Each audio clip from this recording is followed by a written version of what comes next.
Chapter 6. Earl woke to the sound of a man screaming in pain somewhere beyond the large tent adjoining Dr. Barstow's quarters. For a brief moment, as he opened his eyes, he forgot where he was. Then it came back to him, the military post outside Driftwood. He turned his head toward the girl lying on the triage bed nearby. Dr. Barstow had spent hours the night before stitching her wounds, and so he and Master Leicester had remained in the tent, keeping watch over her through the night. Even though Earl had slept on the floor, with only his robes for warmth and far from the comfort of his own bed, exhaustion had claimed him as he ate the food Philip had brought. Dr. Barstow said the bleeding had been stopped and that if no infection set in and no other complications followed, she should be able to continue the journey in a week or so. Earl turned toward where he thought Master Leicester would be, but he wasn't there. He looked again. The tent was empty. He was alone with the girl. Earl assumed Philip had stayed in Driftwood, but he had expected Leicester to remain. Leaving him here with an unconscious stranger felt wrong. His stomach growled. Earl touched his belly. He was hungry. He glanced at the girl, then at the tent entrance. No guards, no physician, no one else around. He wondered if he could leave her alone for a moment, just long enough to find breakfast. By the time the thought finished forming, he was already on his way out of the doctor's quarters. Outside, he found his master speaking with Dr. Barstow.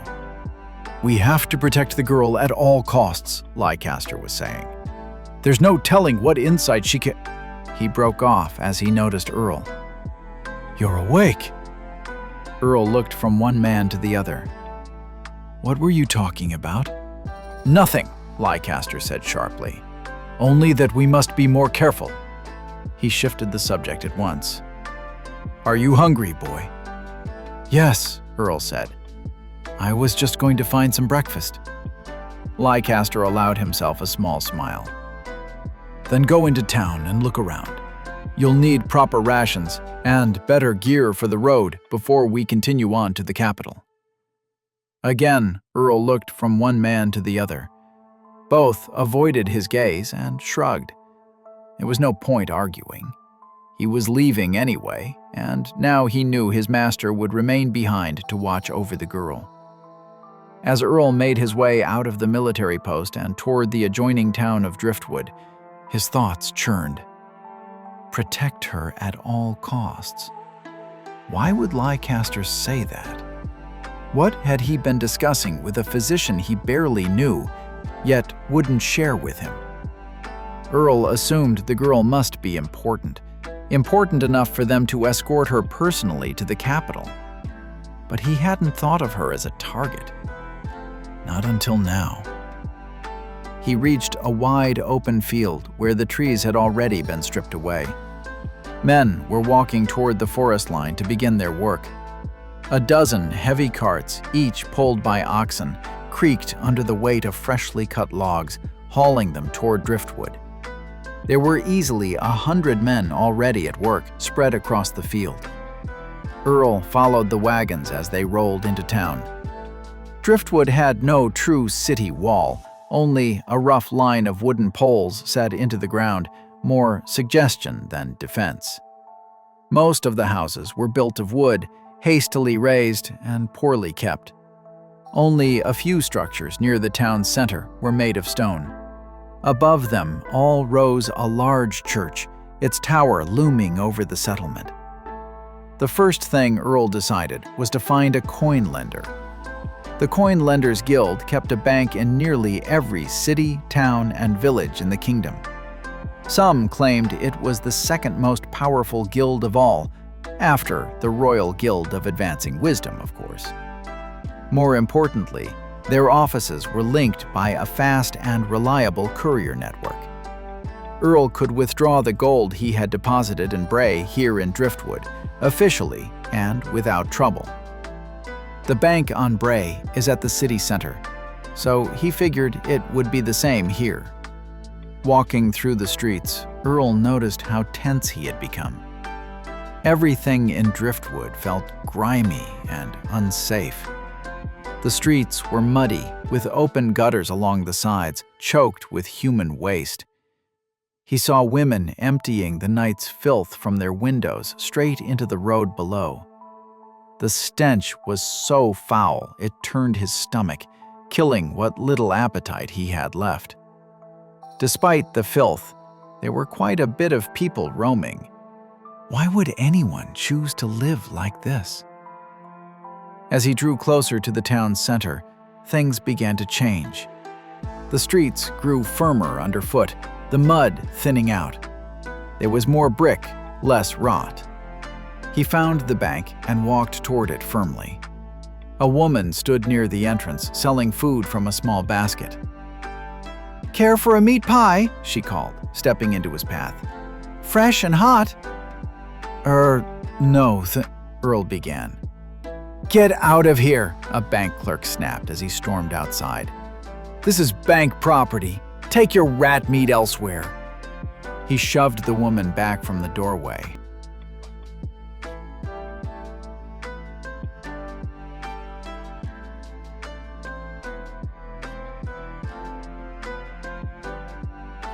"It's horse meat, sir," she said quickly, still forcing a smile as she glanced at Earl. "Shut your mouth and leave," the man said, pushing her to the ground, "before I call the military." At the word military, the woman began to plead. "Please, sir, that won't be necessary." She picked herself up. Though her smile remained, Earl caught the deep sadness in her eyes. He watched her for a moment as she limped away down the street. "Do you need a written invitation, boy?" the clerk sneered. "Or would you rather join that miserable woman?" Earl turned back to him. The man was old and heavyset, his face flushed and smug. "No, I'm here on guild business. I need to withdraw some coin," Earl said, drawing his compass from beneath his cloak. "Ah, the Royal Guild of Advancing Wisdom," the clerk said, his voice shifting into a practiced smile. "What brings us the pleasure of such an extraordinary visit?" As they entered the bank, Earl replied flatly, "As I said, guild business." "Of course," the clerk said. "May I ask which account you wish to withdraw from, fellow?" Earl met his gaze, irritation flickering. "I'm not a fellow, at least not yet. My name is Earl." He handed over the compass and his passbook. "I wish to withdraw 100 silver coins." The clerk seemed surprised at the amount, but he kept silent as he counted the coin. "Here you go, Earl from the guild," he said, looking deep into Earl's eyes. "Better be careful with that amount of coin here. Some don't see that amount all their lives. People kill for a lot less." "Thank you, sir," Earl said, his tone still dry. He disliked the clerk intensely and wanted out of the place as quickly as possible. "Have a pleasant day," he added, just as flat, before closing the door behind him. Outside the bank, he drew a deep breath and shook himself. That was unpleasant, he thought. Ding dong, ding dong. Earl flinched at the sudden sound. The church bells were ringing. Though the church stood on the far side of the town center, he could already make out a large crowd gathering in front of it. He noticed the woman the clerk had pushed to the ground earlier, hurrying toward the church. "Wait! Wait!" he called after her. After several calls, she finally turned. The moment she recognized him, her gaze dropped to the ground. "I already said I'm sorry, sir. Please," she began, her voice slipping back into pleading. "No, ma'am," Earl said gently. He offered her a small smile. "I wanted to ask how much you're selling your meat pies for." The woman blinked, clearly confused. Sir?" she asked, unsure she'd heard him right. She wasn't old, Earl noticed, but life had worn her hard. He guessed she was in her late 30s, perhaps early 40s. "I'd like to buy a pie," Earl said, keeping his voice warm. "I just need to know what I owe you." Still uncertain, she hesitated. 20 copper coins, sir."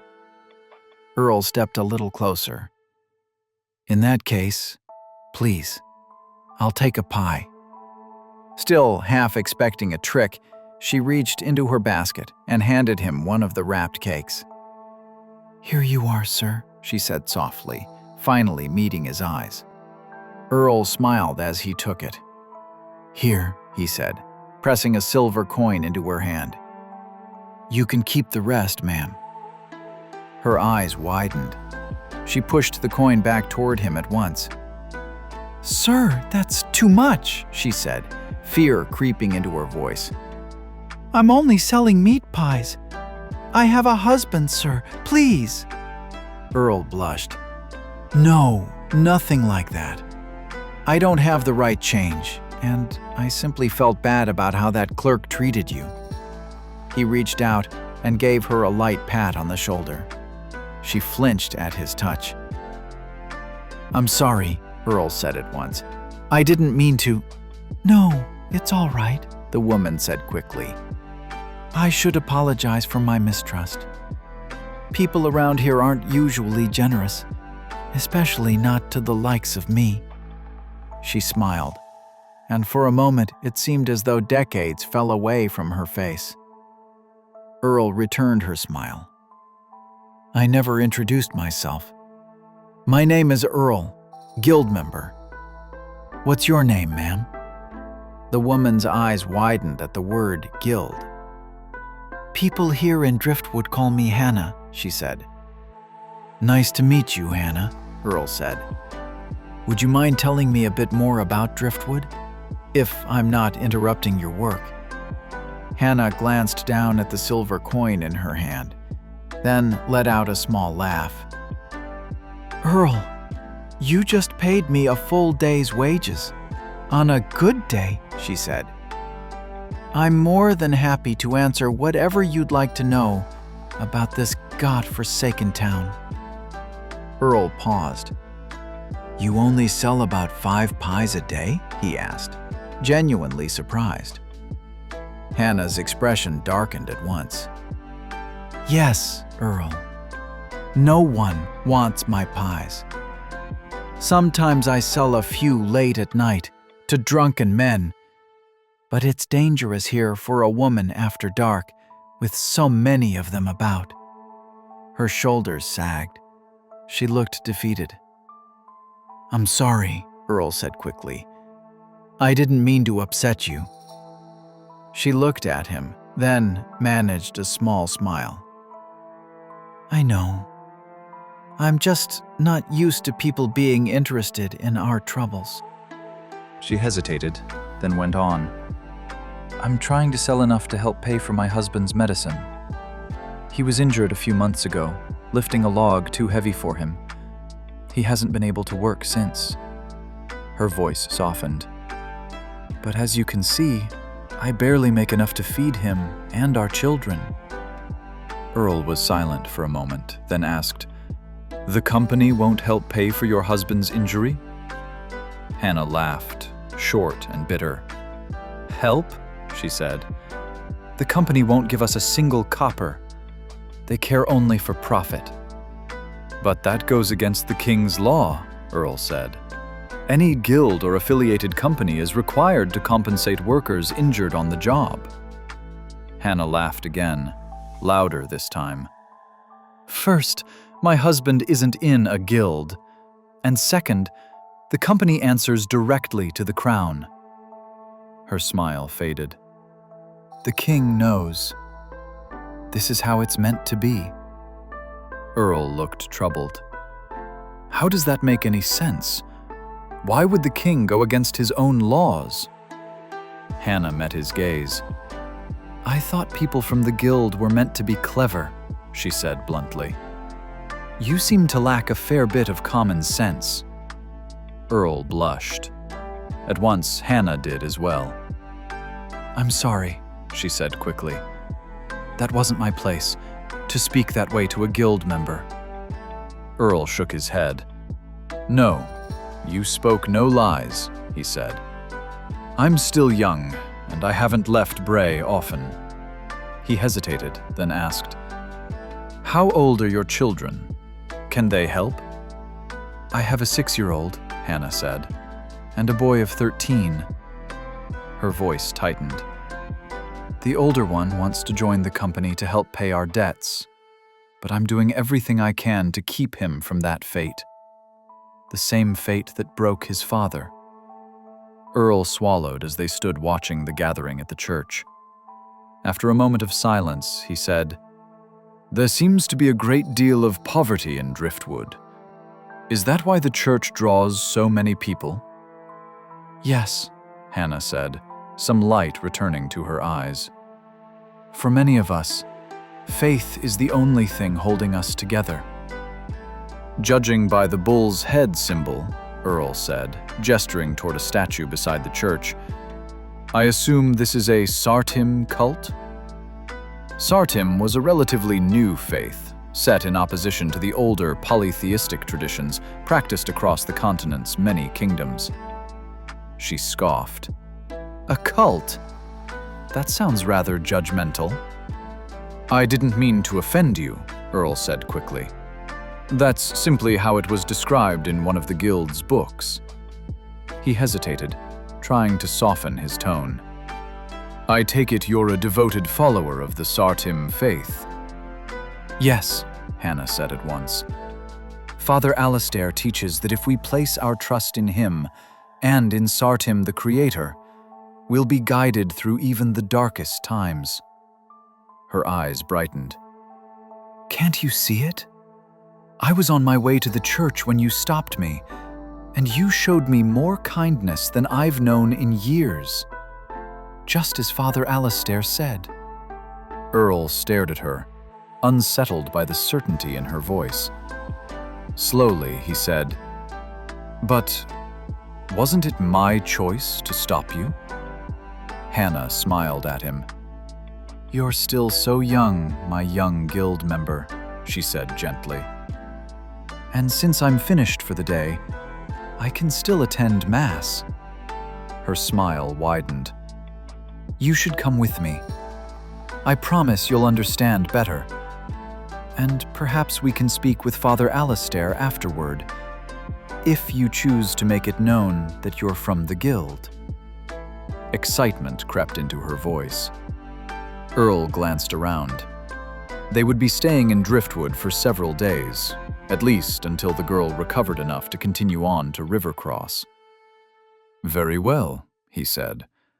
I don't have anything pressing to attend to, and I admit, I'm curious to meet this Father Alistair. So it's settled, she said with a wide grin. She slipped her arm through Earl's as they began walking toward the church.